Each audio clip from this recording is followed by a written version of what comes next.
think that bonsai is a species, not an art form. Basically, wherever the Japanese went, their arts followed them. Part of that is commercialization. And, a lot of these nurseries, they just pump out the trees. Japanese consider the future for bonsai to be Europe and America.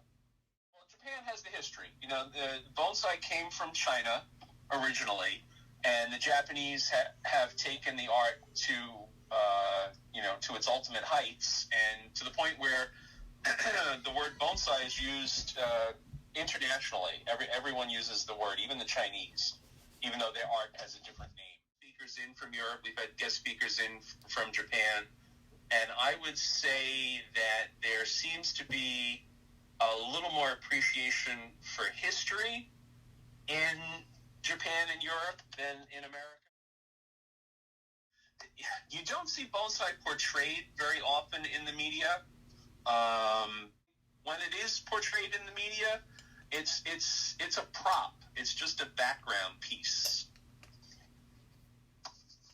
There was a soap opera way back in the day called One Life to Live, and one of the characters actually had a bonsai and was explaining it to another character on the show.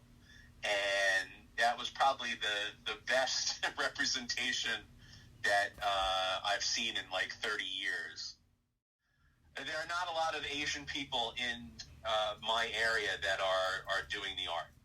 Like I said, you rarely see it in the media. And when you do see it, it's a very specialized niche. It's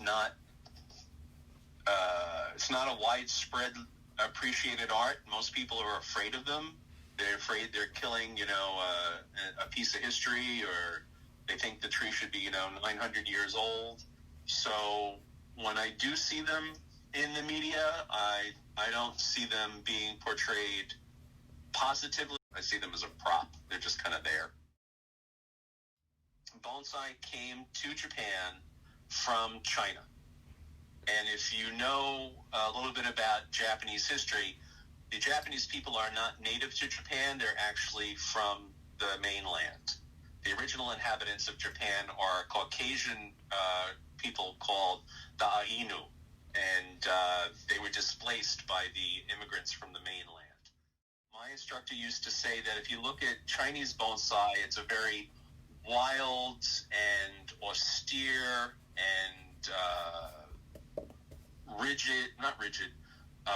rugged art form, and you compare that to the Japanese, it's a more lush, more calm, a more refined look to the trees.